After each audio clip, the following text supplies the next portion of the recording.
Yep. I said it before and I'll say it again. That scene, that last scene. What does it mean? I'm the dude, you know? Get the fuck out of here. No, I cannot. It's over. Go home. That final scene Starts now.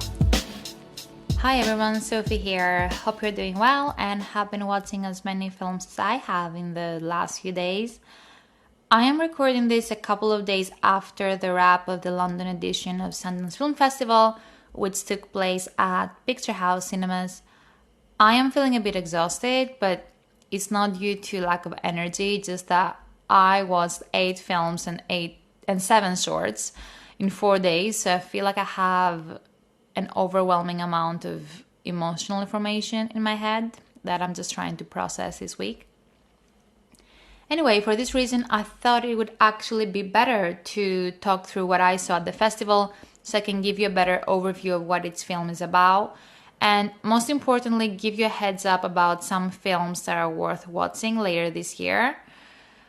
As you may know, Sundance is a discovery festival, so this is where thousands of filmmakers go every year to exhibit their work with the hope that it's going to get picked up by a distributor.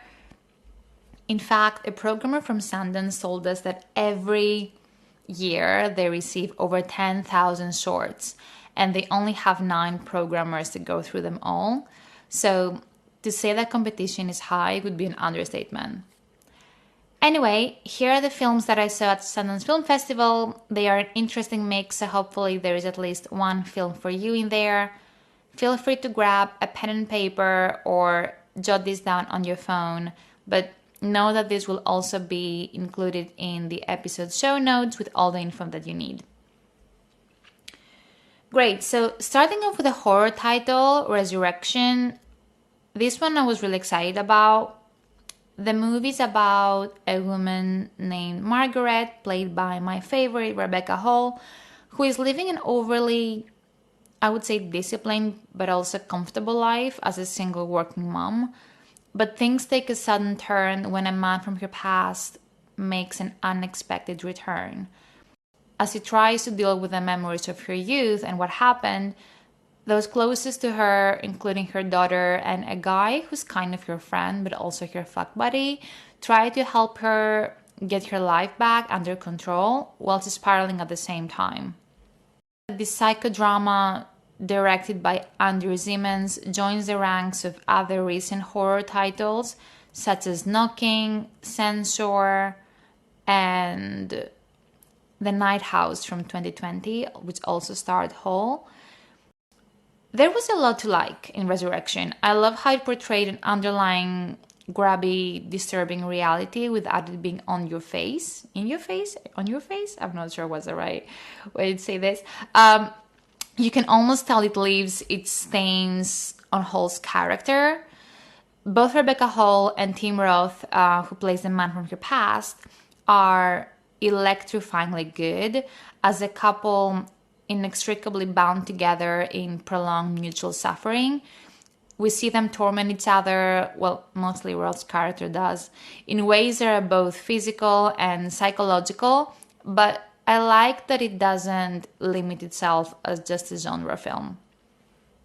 It isn't perfect by any means. An aspect that I'm kind of still hung up on is its take on sadism, but the ending is quite tragic.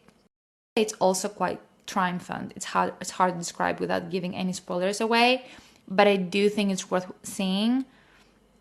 Resurrection also includes what is most likely going to be my favorite monologue in a film scene this year, with Rebecca Hall delivering a performance of a lifetime in a matter of minutes, so not to be missed.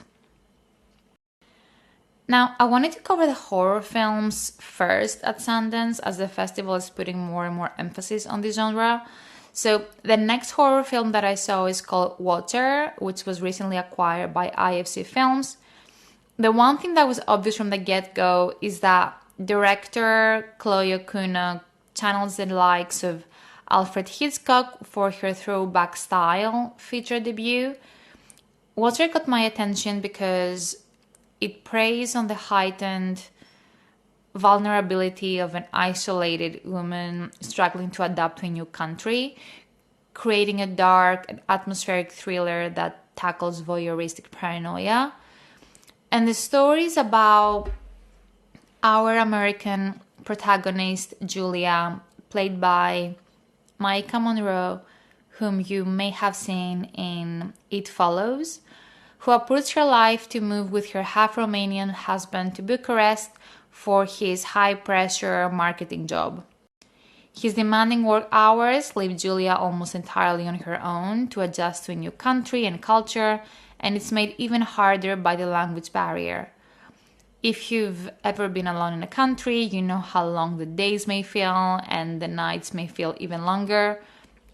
And at some point, we see Julia staring out the window where she notices a creepy face staring back. Fun times. So that mild feeling of being watched gets transformed into full-blown paranoia, which is only amplified when the news reports that a killer named Spider has been stalking and decapitating women in the area. The film, throughout its course, I would say, is playing with one key question. Is someone actually following Julia, or is it a byproduct of loneliness and cultural shock on her side? One of the downsides of the film, I would say, is that there are familiar hallmarks and tropes of this particular subgenre. So we have the husband supporting his wife's safety concern for like 2 seconds before dismissing her as paranoid. Then you have the increasingly hostile neighbors who think the American is trouble, except for one laid-back female neighbor who seems too cool to care for her life.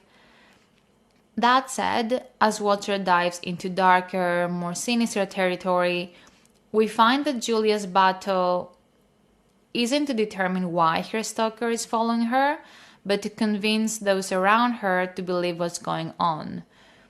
It is super timely material for the director and the actress to explore, as it provides a new approach towards the all too common themes of dismissing women's call for help. The unexpected standout for me was actually the film score and the sound design. The score, I believe, was by Nathan Halpern, and it was so distracting for me, but like in a very positive way. I just found that it contributed so much to the atmosphere and the tone. Overall, I would say I really enjoyed the film's vision. I just wish it was a bit more even, especially in the first half. Cool, so moving on to Hatting, a body horror, but on the less extreme side, film from Finland. Okay, let me start with some questions for you here. And these were the questions that came to me after coming out of the film. Think of the typical mommy bloggers for a second. What do you think their children feel about having every aspect of their lives captured on camera, often in a way that feels designed and artificial? Cognitive dissonance isn't subtle here. If anything, that feeling must be terrifying. So Hatting focuses on a young girl that's coming to such a realization. And it leads to consequences that I would say nightmares are made of. Our protagonist, adolescent Tinja, is a perfect child. She's well-behaved, she's super talented, and she's almost like a semi-pro gymnast. She's also painfully thin, something that was quite uncomfortable for me to watch. Seeing excessively jogging or doing sit-ups alone when most girls her age are hanging out with their friends. And the root of Tinja's numerous disorders leads straight to her mother, who's a professional vlogger that keeps creating videos depicting her family's perfect everyday life that is staged to the T. To a T, not the T. Not the T. To a T. But after putting an injured bird out of its misery, we see Tinja taking home the single egg that it lays so she can take care of it. The egg, nourished on Tinja's tears, grows to an unnaturally large size before hatching a grotesque bird humanoid creature from it. Yeah, I know. This is surrealism at its finest. So if surrealism is not your thing, then that film isn't for you. Tinja quickly starts to feel a strange maternal tenderness towards the creature, eventually naming it Ali and allowing it to hide in her bedroom. The more love she pours into Ali, the more Ali becomes human. And in return, Ali, with whom Tinja has some sort of strange psychic connection, is the agent of Tinja's rage, exuding violence on anyone Tinja perceives as threatening. Sounds great, doesn't it? I thought so too, but I feel like the premise was more interesting than the execution, which fell a bit flat for me. Bergholm's direction isn't all that inspired, but at the same time, I can see that she's also very much locked into the screenplay. The issue that I have with this film is that our empathy is reserved only for Tinja and no one else.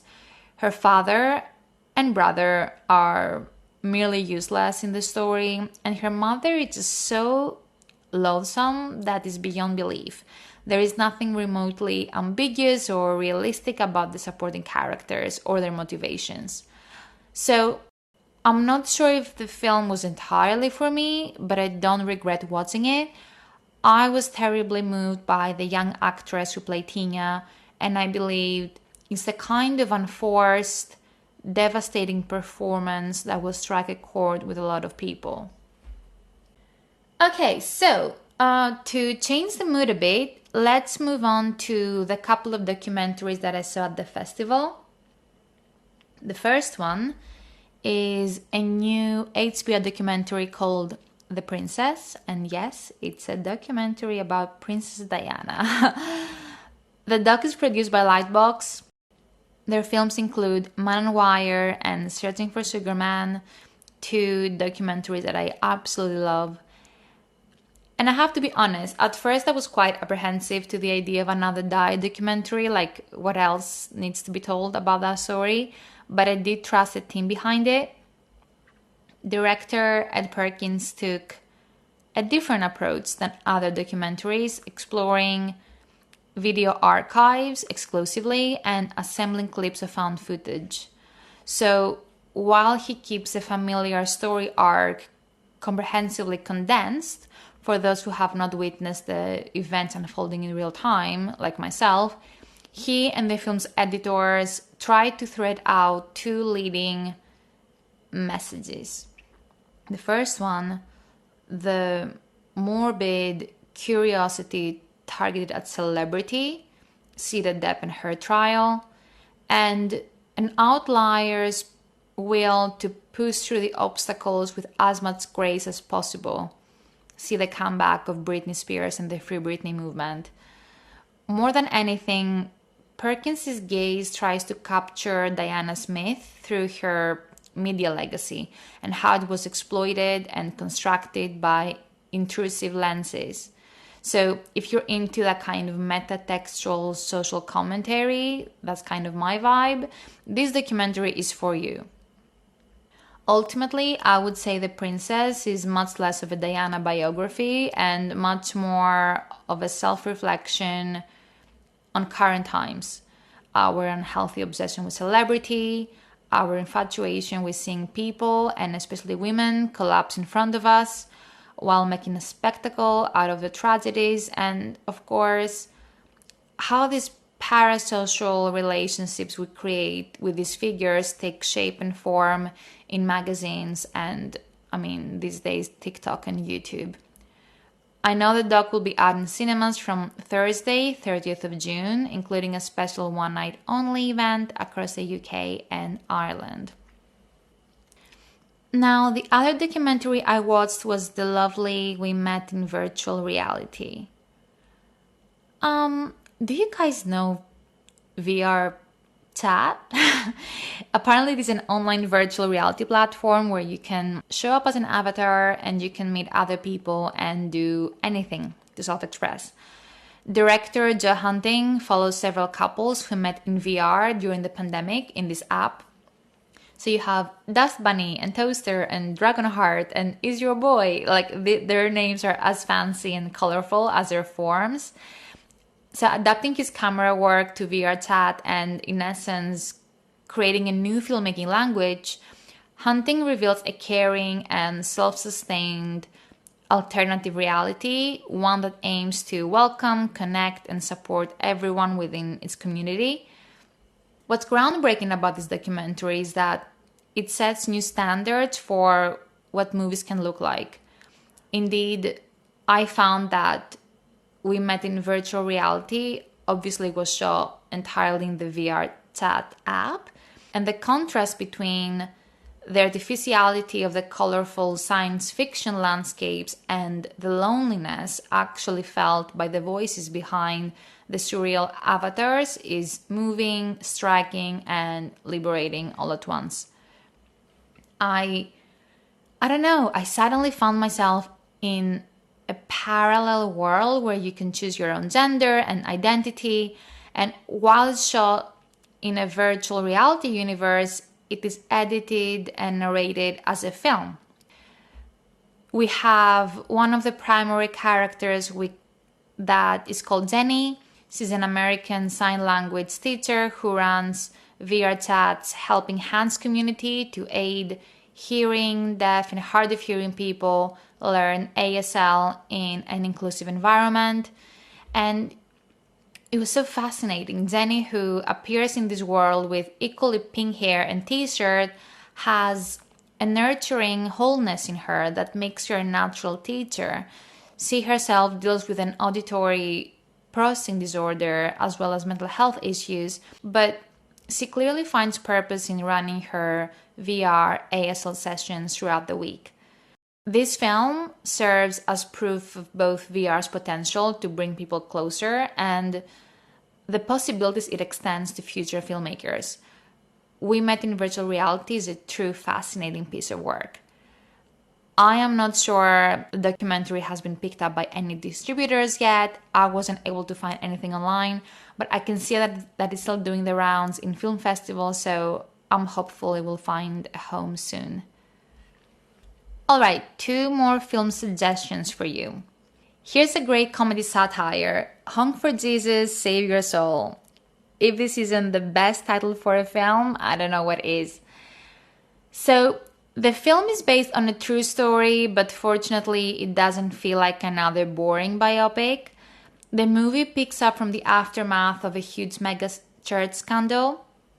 Trinity Childs, played by the super talented Regina Hall, is the first lady of a prominent and respected Southern Baptist megachurch and attempts to help her pastor husband, Lee Curtis Childs, played by Sterling K. Brown, rebuild their now borderline non-existent congregation.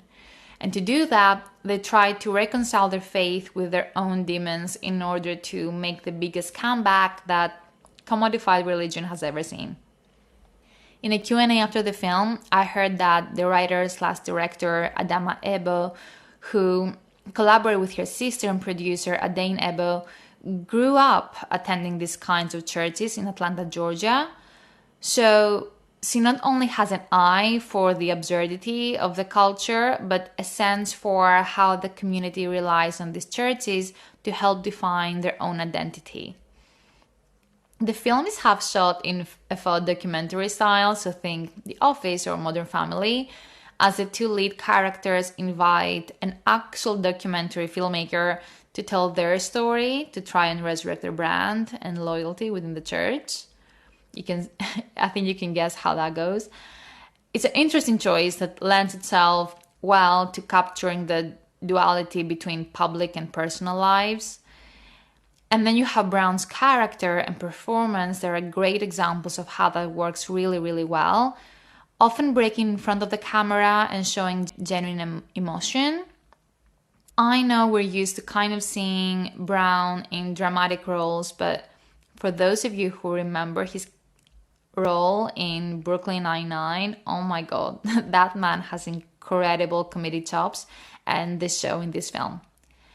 And then, of course, you have Regina Hall, right? Who's most likely the most impressive highlight of the film.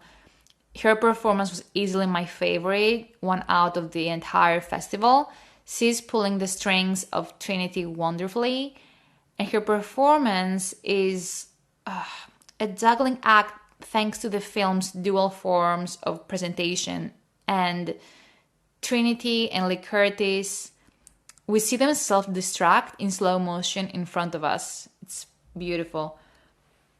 I would say that the majority of the emotional beats that are carried by the performances are the most impactful ones, rather than the ones that come from the screenplay itself. And yeah, the decision to incorporate a documentary crew within the film, while I appreciated it, could have been more fleshed out.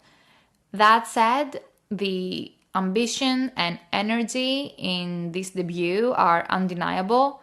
The film has already been picked up by Focus Features, so expect a proper, wider release in the following months.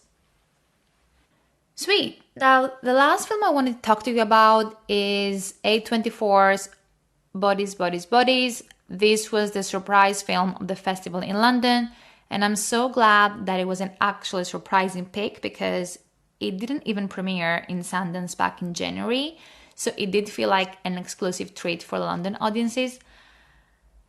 I mean, A24 needs little introduction, especially in the horror realm. You have Hereditary, Midsommar, The Lighthouse, The Witch, It Comes at Night, and so on. And while the film in theory uses the wrapper of horror to tell the story that it needs to tell, it's fully infused in comedy and what I call modern satire. The director, Helena Rain, even said at the film's Q&A that the intention of the film is to have a strong POV on contemporary issues of our times, such as our obsession with our phones, our over tendency to perform, our faux passion towards political correctness, and what it all means in the context of the TikTok generation. The narrative is predominantly told through the perspective of Bea, played by Maria Bakalova, and her girlfriend, Sophie, played by Amadla Stenberg. At the beginning of the film, we see the two head to Sophie's friend's mansion, David, played by Pete Davidson, where a group of common friends of theirs have started partying prior to a hurricane hitting the area. I found myself empathizing with Bea early on, being of a lower class and not of American blood, having trouble integrating herself with her girlfriend's friends when meeting them for the very first time.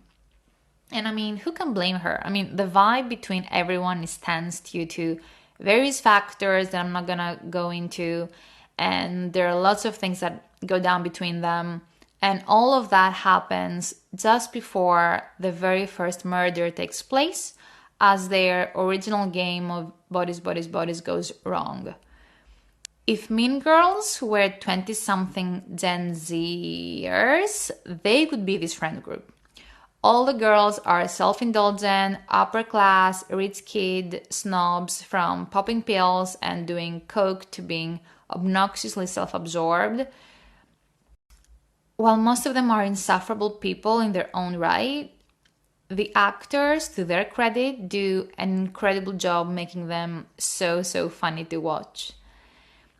The director also does a great job immersing you into this murder mystery in a single set location. The use of darkness, along with some neon light from the glow sticks one of the girls wears, only adds to the overall visual aesthetic of the film. And yeah, I also loved how some long takes with handheld cameras were executed in a way that put you on the same wavelength of anxiety as the girls. Overall, there's not much I didn't like, and even if there was, I had such a good time that my experience overpowered anything negative. It's a great, funny, and most importantly, self-aware murder mystery that doesn't take itself too seriously. This is A24, so expect it near you in the following months.